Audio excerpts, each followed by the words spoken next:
I have been begging you to spend some time with me, begging you for months. And I have. What kind of man has to make an appointment to sleep with his wife? Obviously, one who has too much time on his hands. Oh, what do you want me to do?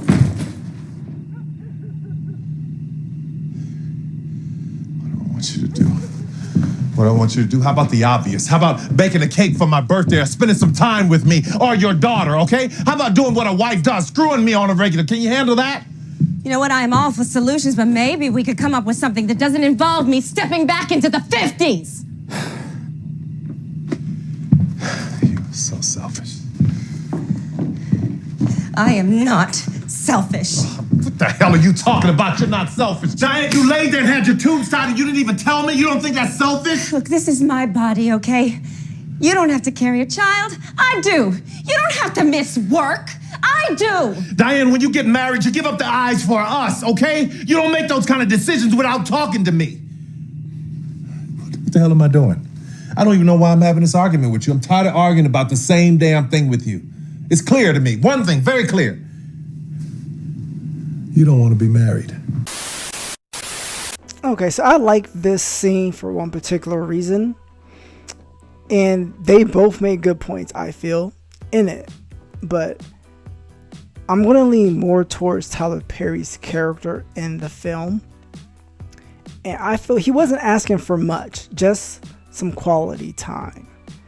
And she wasn't really feeling like, kind of didn't even acknowledge that really, like, okay, what can I do? What can we do to spend some time together? She's more worried about her job, her career, which is fine to an extent, but I don't think he was asking for much. And what man don't want sex, you know? So that's a no-brainer. That is like one of the main things a man is looking for in a marriage. So if he's not getting that, why is he with you? You can't spend time with him, and they can just be sitting down doing whatever. I'm sure that there's a plan for that. But then on top of that, you don't want to spend time. You don't want to sleep with your husband.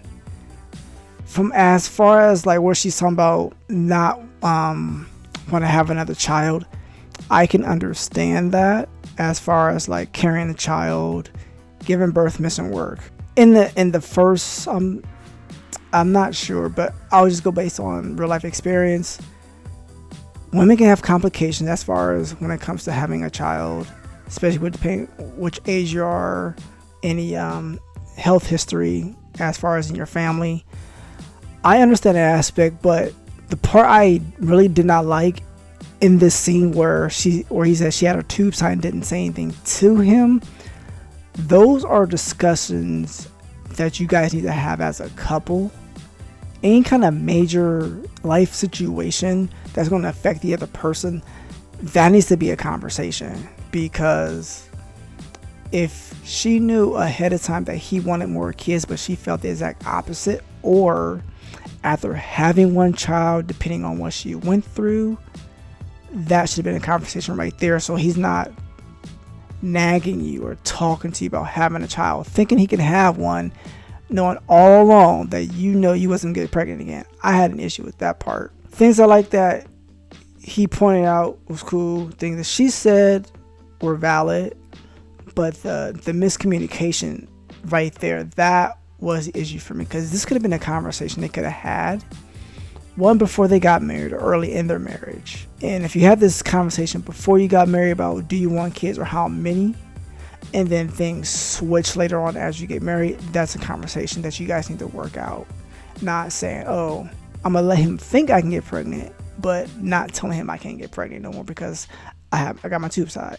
I just thought that part was childish, where you should just told him. Now, let me start off by saying, for the ladies, I completely understand.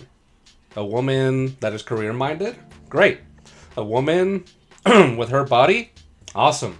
I am all for that.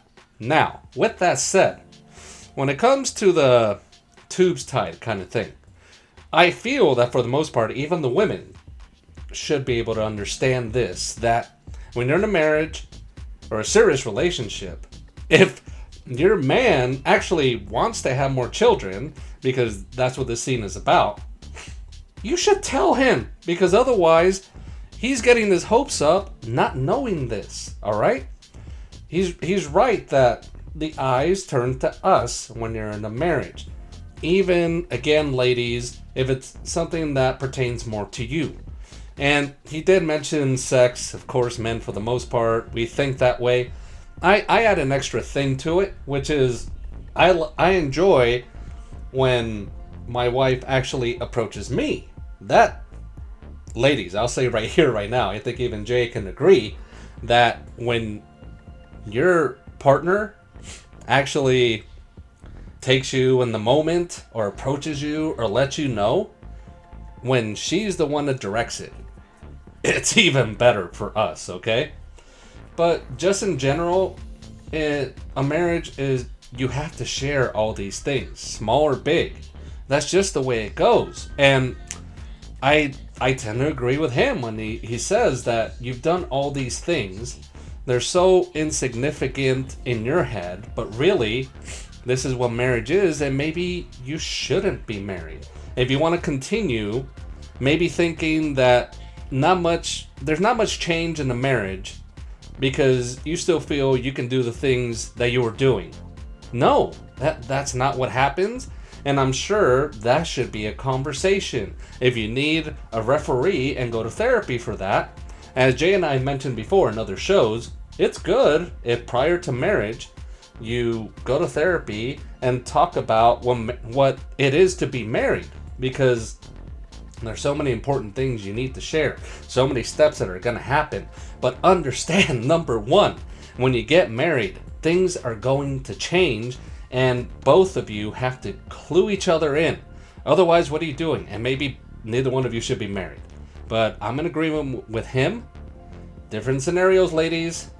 Doing what she does, fine. And by the way, Jay, thank you for bringing the actor's name is Sharon Leo, back into the mix, because I totally forgot how much of a crush I had on her, and quite frankly still do. And she's single, so maybe I should stop here because I'm not single.